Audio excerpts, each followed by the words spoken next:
À nouveau, bonjour à tous.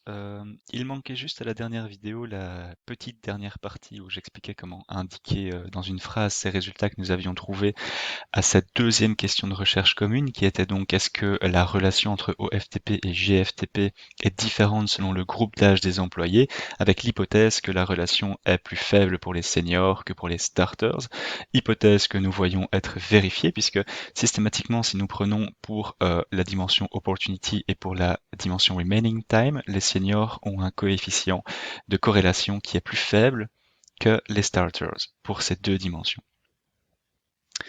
Donc je vais indiquer ça dans une phrase.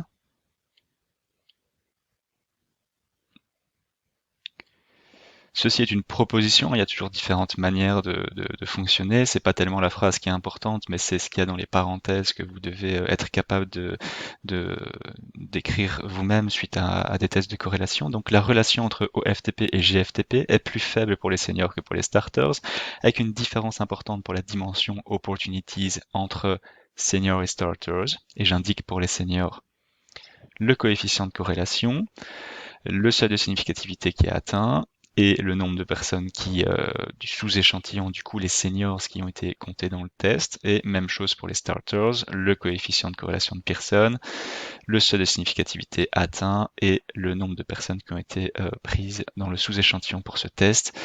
Même chose, une différence plus faible pour la dimension remaining time entre seniors, j'indique les informations du test pour les seniors, et starters, j'indique la dimension du test pour les starters. Voici donc ce qui clôture le petit tutoriel sur les deux questions de recherche commune, où nous avons donc fait principalement des corrélations et où nous avons aussi été sélectionner des observations ensemble pour différencier les starters et les seniors. C'était donc dans Select Cases avec la condition H4 égale 0 pour les starters ou H4 égale 1 pour les seniors. On va passer donc maintenant à un premier exemple. Au-delà de ces deux questions de recherche commune, vous avez donc trois exemples qui vont vous être expliqués pour les trois tests que vous pourriez être amené à réaliser de votre côté pour le poster. Premier exemple donc, je vais enlever ça pour l'instant. Premier exemple qui pose la question, est-ce que l'insécurité de l'emploi est liée négativement avec l'efficacité au travail? Alors pour se poser ce genre de questions, il faut se dire que ici on a l'idée donc qu'un sentiment d'insécurité de l'emploi peut avoir une influence sur le sentiment d'efficacité au travail des employés. Donc comme on se pose la question d'une influence mutuelle entre deux variables, en l'occurrence ici, insécurité de l'emploi influencerait l'efficacité au travail. Donc on a bien dans un sens seulement le, le lien existant. Eh bien on va faire un test de régression. On va donc dans notre fichier de données. Alors, si vous avez, si vous faites les vidéos à la suite et que vous avez toujours les seniors ou les starters qui sont sélectionnés dans votre fichier de données, vous passez donc par Data, Select Cases et vous décochez le If Condition is Satisfied et vous allez chercher All Cases. OK. Alors, c'est systématiquement, il vous dit dans l'output, OK, j'ai travaillé, et vous allez juste vérifier qu'il a effectivement travaillé en vérifiant que il n'y a plus aucune observation qui est barrée dans votre fichier de données. Et je n'ai pas d'observation barrée, c'est parfait.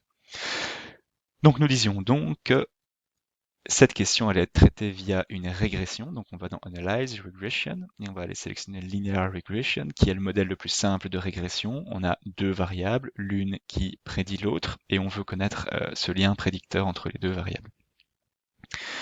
Donc voici ce qui apparaît. On a particulièrement deux endroits qui nous intéressent, c'est le box indépendant et le box dépendant. Donc on va aller mettre la variable qui est indépendante ici, cette variable indépendante qui est Job Insecurity,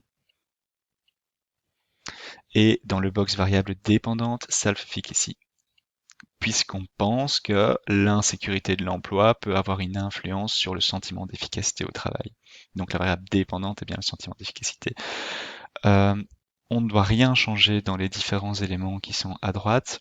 Je peux juste vous ouvrir le box statistique pour que vous voyez ce qui est coché de base et ce qu'on garde coché. OK. et on lance le test. Alors on a différents éléments qui apparaissent. D'abord, quel test a été fait et quelles variables ont été prises en compte. OK. Et puis on a un model summary. Et puis on a la régression en tant que telle. Et puis ensuite on a les coefficients. Dans le model summary, on voit déjà plusieurs choses qui nous intéressent. Dans le modèle summary, on y reviendra après, mais la seule chose qui en soi sera à conserver, c'est ce adjusted R square. Et c'est l'équivalent de ce que vous connaissez comme étant la taille d'effet d'un test. Okay, donc ici, on voit qu'elle est très petite. Donc, j'ai pas encore regardé la significativité, j'ai pas encore regardé rien du tout entre les deux variables, mais je vois que de toute façon, quels que soient les résultats du test, la taille d'effet est extrêmement petite. Je vais voir le test en tant que tel, mon test de régression. Et je vois dans mon test de régression que j'ai un seuil de significativité qui n'est pas atteint puisqu'on a 0.163 et qu'on veut au maximum 0.05. Donc ici, on ne peut pas affirmer qu'il y a bien un lien entre l'insécurité de l'emploi et la satisfaction au travail. Dans ce box, dans ce tableau régression, ce qui m'intéresse aussi, c'est le nombre de degrés de liberté. Celui-ci et celui-ci. Et puis, ce qui pourrait être intéressant d'aller voir, alors ici, ça ne l'est pas puisqu'on ne peut pas affirmer, excusez-moi, ça ne l'est pas parce qu'on ne peut pas affirmer qu'il y a bien un lien entre les deux variables, mais lorsqu'on peut affirmer qu'il y a un lien entre des variables, au-delà d'avoir la taille d'effet, on aime aussi connaître le coefficient de ce lien qui sont présents dans le tableau coefficients. Et donc, on a un coefficient et un coefficient standardisé. Donc ici, si le seuil de significativité avait été atteint, on aurait pu dire il y a un petit lien négatif, donc le fait de se sentir en insécurité, d'avoir une perception d'insécurité de l'emploi influence négativement le sentiment d'efficacité au travail. Un tout petit peu, hein, parce qu'on voit que de toute façon la taille d'effet est très faible et le lien est faible aussi, mais de toute façon je ne peux absolument pas affirmer ça puisque le seuil de significativité n'est pas atteint. Je vais aller indiquer ces différents éléments.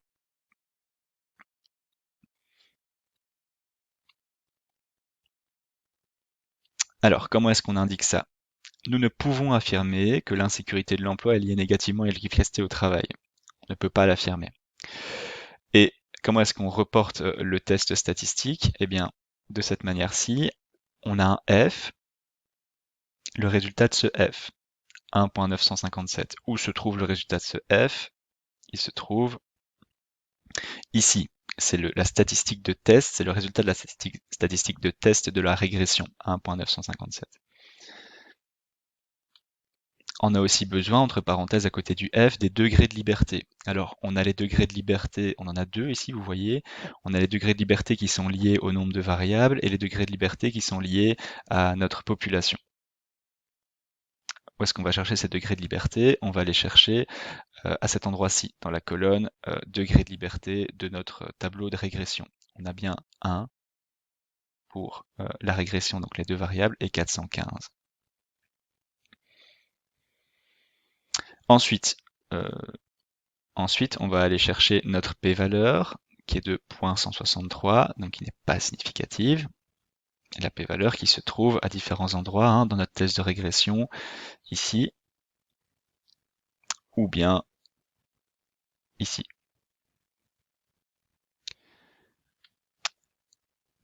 Et enfin, on va aller chercher notre R carré ajusté, donc c'est cette fameuse taille d'effet, alors qui ne nous intéresse pas tellement ici, puisque encore une fois le test n'est pas significatif, mais on la reporte quand même par habitude de report.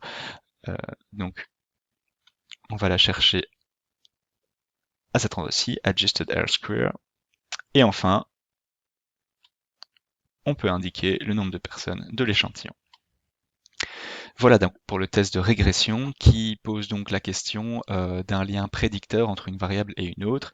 Ici, on avait comme idée que c'était l'insécurité de l'emploi qui pouvait avoir un comportement prédictif sur le sentiment d'efficacité au travail, et on se rend compte qu'on ne peut pas affirmer que ce lien prédicteur existe. On n'a pas le droit de le faire parce que la p-valeur, le seuil de significativité n'est pas atteint.